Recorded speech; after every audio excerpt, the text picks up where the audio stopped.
meet tomorrow's growing needs for food production, yet still respect the needs of the land? Some of the answers are being discovered just ahead. To help us maintain these carefully controlled ecosystems, and for your safety, please remain seated in your boat at all times.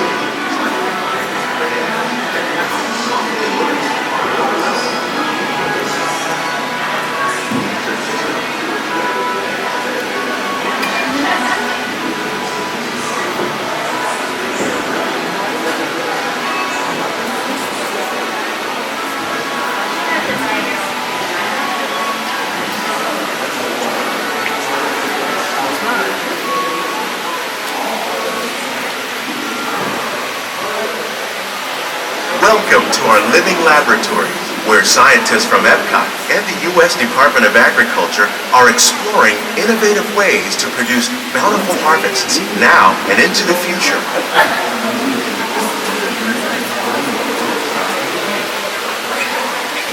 The tropics are home to the greatest diversity of plants on the planet. Many of these, like papaya, bananas, cacao, coffee, and rice, are well known around the world. These are just a few of the edible plants that have been an important source of nutrition for people living in the tropics. Many are rich in vitamins and minerals, while others are well adapted to growing in less than ideal conditions. Some, like the water lily, thrive in wet, swampy areas and waterways. All parts of this plant, even the flower petals, are edible. The starchy root of the plant has long been used to make flour for baking.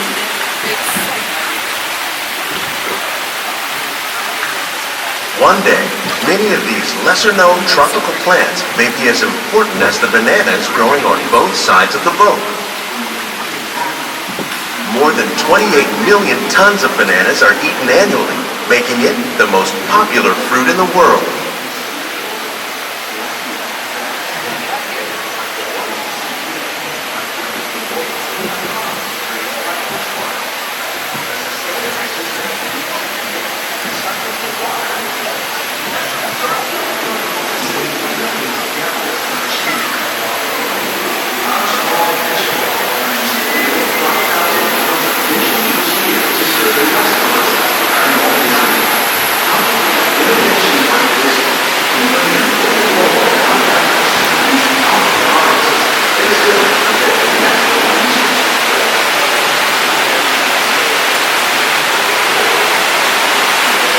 When we mention farming, you probably don't think of fish, but fish farming, or aquaculture, accounts for nearly half of all the seafood consumed globally.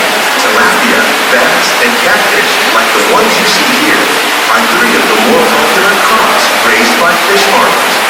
The sustainable system we're using here recycles the water in the tanks.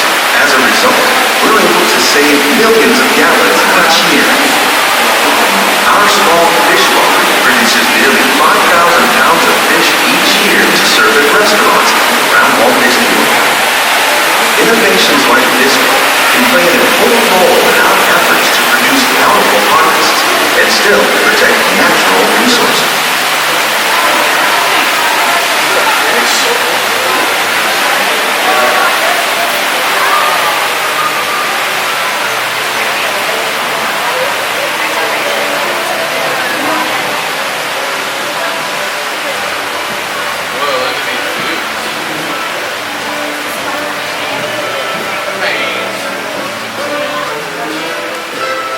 While there are more than 50,000 edible plant species in the world, most of us are only familiar with a handful that make up our everyday diet. The common grains growing here, wheat, maize, sorghum, and millet, plus rice, account for nearly 2/3 of our global food consumption. Learning how to increase yields of these staples is an important goal of research around the world.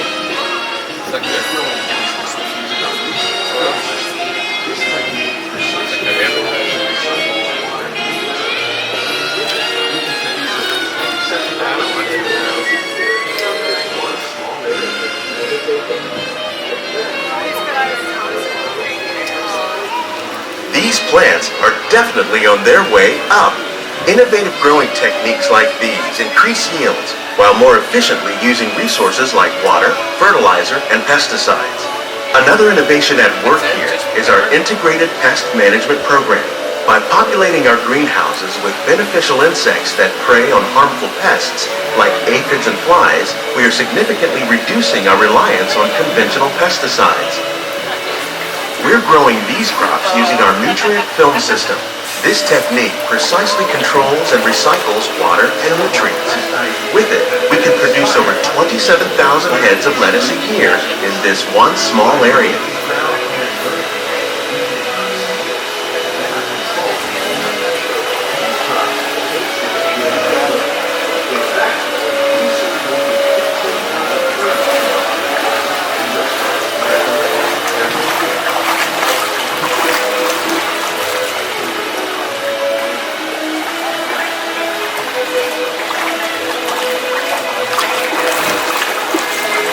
Some of our best ideas have been inspired by nature, like these fruit and vegetable trees.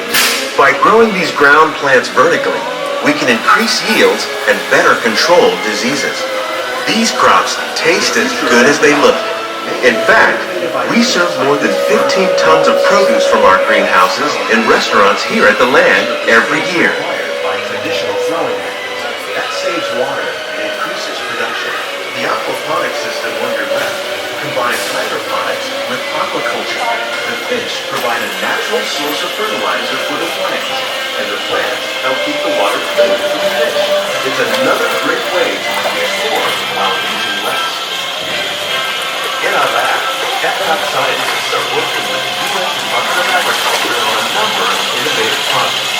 The goal of these efforts is to produce higher yielding and better quality plants. The future of agriculture may include innovative ideas like this vertical growing system. Plants grown in this way use a fraction of the space required by traditional growing methods. That saves water and increases production. The aquaponics system on your left combines hydroponics with aquaculture.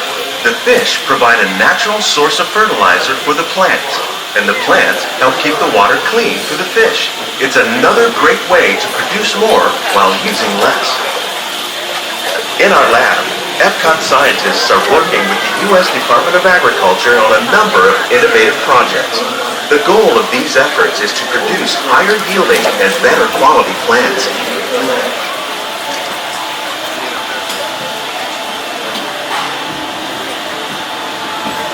These greenhouses represent just a fraction of the work being done worldwide